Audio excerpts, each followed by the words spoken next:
네, 극적으로 삼지대 통합을 이뤘던 이낙연, 이준석 공동대표가 통합선언 11일 만에 결국 결별했습니다. 이낙연 대표는 이준석 대표 측의 선거 전권 위임 결정이 민주주의 정신을 훼손한 것이라며 새로운 미래로 돌아가겠다고 밝혔습니다. 국회 먼저 가보겠습니다. 손유정 기자. 네, 국회입니다. 네, 그러니까 선거운동과 정책 결정 전권을 이 대표한테 위임하는 걸 놓고 충돌했는데 이낙연, 이준석 대표 결국 각자 도생 결론이 나왔습니다. 네, 어제 개혁신당 최고위원회의 뒤 신당 잔류 여부를 고민해왔던 이낙연 대표는 오늘 오전 기자회견을 열고 이준석 대표와의 결별을 선언했습니다.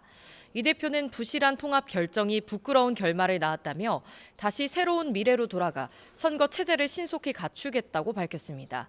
통합 결렬의 책임은 선거 전권 위임 안건을 강행 처리한 이준석 대표 측으로 돌렸습니다.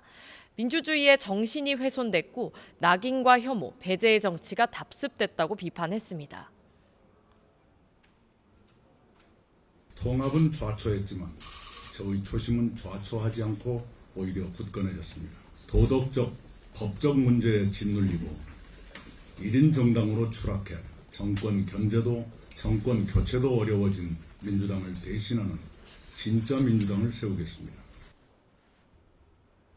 이낙연 대표가 결국 독자 노선을 택하면서 개혁신당은 통합 11일 만에 분열 수순을 밟게 됐습니다. 현역 의원 하위 20% 통보 이후 민주당 의원들의 탈당이 가속화되면 이낙연 대표가 탈당 의원을 적극 영입할 거란 전망도 나오고 있습니다. 이준석 대표는 이낙연 대표의 이탈은 빅텐트에 대한 국민적 우려를 불러올 것이라며 만류했었는데요. 이 대표는 이낙연 대표의 입장 발표 1시간 뒤에 긴급 기자회견을 열고 통합 파기에 대해 참담한 마음으로 사과드린다고 밝혔습니다. 이어 양당의 적대적 공생관계에 실망한 유권자에게 더 나은 선택지를 마련해주기 위해 진정성 있는 노력을 하겠다고 덧붙였습니다. 새로운 미래가 더 이상 함께하지 못한 것에 대해서 참담한 마음으로 국민들께 사과드립니다. 오늘만큼은 앞으로에 대한 호언장담보다는 국민께 겸허한 저에 대한 성찰의 말씀을 올리겠습니다. 네, 지금 금태섭 최고위원이 마이크를 차셨거든요. 잠시 뒤에 또 당내 얘기 좀 더 깊이 있게 물어보기로 하고, 자, 이번엔 거대 양당 공천 상황으로 이어가겠습니다. 먼저 국민의힘 지역구 재배치 논의에 속도를 내고 있죠? 네, 국민의힘은 이른바 양지 공천 신청 논란을 일으킨 윤석열 대통령 측근들의 지역구를 재배치하는 작업에 본격적으로 착수했습니다. 먼저 윤석열 정부 초대 외교부 장관을 지낸 사선 박진 의원에게 공천 신청지인 서울 강남을 대신 여당의 수도권 험지로 꼽히는 서울 서대문 울 출마를 제안했습니다. 장동혁 사무총장은 국회에서 기자들과 만나 이번 선거는 매우 어려운 선거이고 승리해야 하는 총선이라며 공관위에서 이 같은 의견을 모았다고 말했습니다. 박 전 장관도 곧이어 언론에 입장문을 내고 선민 후사의 정신으로 헌신과 도전을 시작하겠다며 서대문을 지역에 출마하겠다고 밝혔습니다.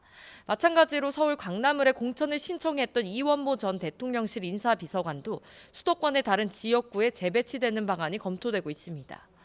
컷오프 대상인 하위 10% 현역 의원들에 대한 통보 시점도 임박했습니다. 국민의힘 공관위는 내일 회의를 열고 서울 강남권과 영남 지역 의원들의 지역구 재배치 논의 결과를 발표할 가능성이 있습니다. 이런 가운데 1차 경선 일정도 확정됐는데 이틀 동안 경선을 진행한 뒤 오는 25일 일요일에 결과가 발표됩니다. 네, 민주당도 시끌시끌합니다. 현역 의원 평가 결과 하위 20% 의원들에게 개별 통보가 시작이 됐는데 내용이 커 보이거든요. 네, 민주당 공관위가 어제 1차로 하위 20% 명단을 개별 통보한 뒤 탈당 등 의원들의 반발이 이어지고 있습니다. 현재 국회 부의장이자 사선인 김영주 의원이 하위 20% 통보 뒤 탈당을 선언한 데 이어 비명계 재선 박용진 의원도 국회에서 기자회견을 열고 하위 10% 통보 사실을 밝혔습니다. 박 의원은 재심 신청과 함께 정당 민주주의와 사당화의 위기에 빠진 민주당을 살리기 위해 과하 지옥을 견디겠다며 당에 남기로 했습니다. 하위 20% 의원들의 수는 31명 정도로 알려졌는데 당 안팎에선 주로 비명계와 문재인 정부에서 장관 등 고위직을 했던 친문계 인사가 포함됐던 관측이 나왔습니다. 이런 가운데 현역 의원을 제외하고 이른바 친명계 원외 출마자가 포함된 출처 불명의 여론조사가 진행되면서 당내 의원들의 반발과 불안감이 커지고 있습니다. 특히 친문계 의원들이 집단 행동에 나설 거란 얘기가 나오는 가운데 친문 중진 홍영표 의원은 기자들을 만나 이렇게 되면 총선을 윤석열 정권에 헌납하게 될 거라며 공천 과정을 비판했습니다. 홍영표, 전해철, 윤영찬 등 친문 의원들은 조금 전 국회에서 모여 공천과 관련해 의견을 나눴는데요. 내일 예정된 의원총회에서 정리된 입장을 밝힐 가능성도 있습니다.